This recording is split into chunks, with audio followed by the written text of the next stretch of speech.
7 horas da manhã, salve, salve. Começou o Café com o Jornal desta quinta-feira, dia 16 de maio de 2019. Tá quase todo mundo aqui. Hoje vamos sem Mauro Soares, que foi fazer uma pequena intervenção nos dentes. Um beijo pra você, Mauro. Amanhã vai estar com os dentes branquinhos e alinhados aqui. Mauro, até amanhã.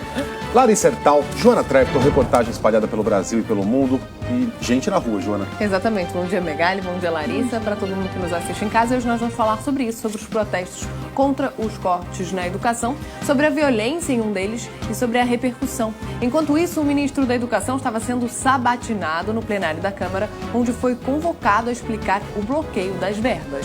Copa do Brasil rolando, Larissa. Bom dia para você, Megali. Bom dia, Joana. Bom dia para vocês de casa. Copa do Brasil rolando e o principal jogo, Megali, que foi Flamengo e Corinthians na noite de ontem. Teria sido 0-0 se não fosse o William Arão. Nunca critiquei. Terminou a partida 1-0 para o Flamengo na casa do Corinthians. A gente ainda fala das outras duas partidas, Fluminense e Cruzeiro 1-1. Do outro lado a gente teve um 0-0 entre Atlético Mineiro e Santos. A gente fala também de futebol internacional. A gente fala do ex-técnico de São Paulo, o Jardine, que fez a convocação já mirando no Japão 2020. Olha, se a gente não tem Mauro hoje, você pode ficar feliz que por um outro lado a gente compensa com muito esporte para você. Muito bem, muito bem. Já estamos também olhando para o fim de semana, quando teremos mais uma rodada do Campeonato Brasileiro. E a gente conta com a sua participação pelas redes sociais, endereços passando bem aqui no rodapé da tela. Você manda sua mensagem pelo Twitter, pelo Facebook, pelo Instagram, pelo WhatsApp 999010203, código de área 11, o número mais fácil do Brasil, e fica bem informado em um minutinho com o nosso Expresso de Notícias. Sabatinado, o ministro da Educação coloca a culpa nos governos anteriores pelo corte de orçamento na área, que atinge 7,5 bilhões de reais neste ano. Abraham Weintraub falou no plenário da Câmara após ser convocado pelos deputados para explicar os bloqueios. Disse que o orçamento atual foi feito pelo governo eleito de Dilma Rousseff e Michel Temer, que era vice, e que a atual gestão não é responsável pelo desastre na educação. Opinião, vice-presidente disse que o governo tem falhado ao comunicar sobre os cortes no orçamento da educação e que a ida do ministro Abraham Weintraub ao Congresso foi uma oportunidade para esclarecimentos. Hamilton Mourão ocupa a presidência por causa da viagem de Jair Bolsonaro aos Estados Unidos.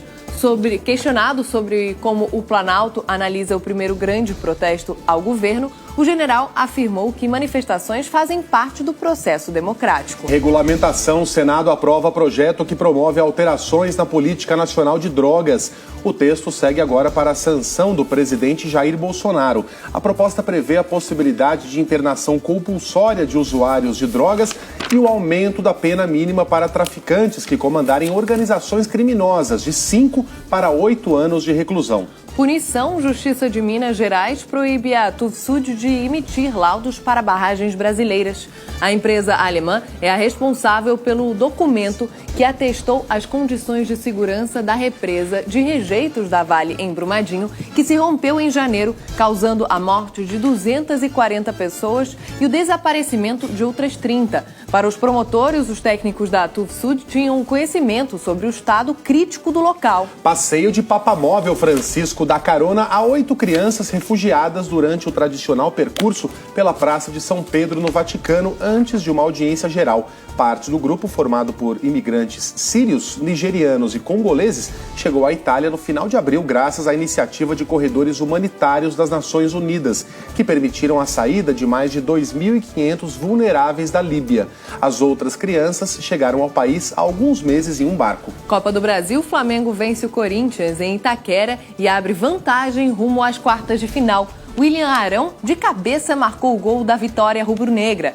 No Rio, o Flu arrancou o empate contra o Cruzeiro aos 48 do segundo tempo. Gol do jovem João Pedro, 1-1. Já Atlético Mineiro e Santos não saíram do 0-0 no estádio Independência, em Belo Horizonte.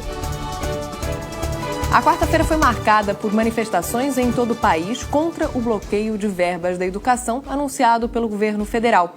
Além dos protestos, também houve paralisação em universidades e escolas públicas e particulares.